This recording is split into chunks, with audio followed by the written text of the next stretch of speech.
Vzdelávanie a podpora mladých talentov. Profesorka Eva Gray, vedúca Ústavu sociálnej práce a prorektorka pre zahraničné vzťahy na Vysokej škole zdravotníctva a sociálnej práce svätej Alžbety v Bratislave.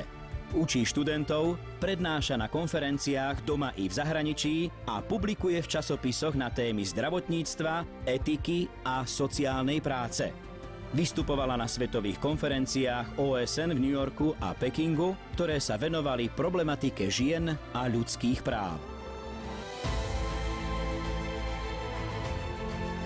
V kategórii vzdelávanie a podpora talentov je to pani profesorka, doktorka medicíny Eva Gray, filozofie doktor.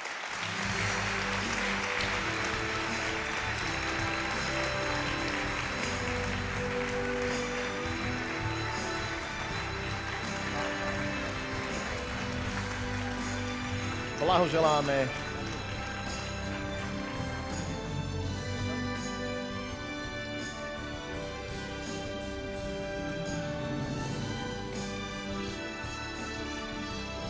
Nech sa páči, mikrofón je váš. Ďakujem veľmi pekne.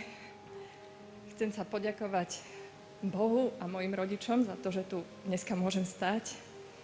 Ďakujem môjmu manželovi za to, že vymenil slnečnú Kaliforniu za Slovensko a život na Slovensku kvôli mne. Ďakujem mojim deťom a mojim sestrám, že to so mnou vydržali aj v takých ťažších situáciách.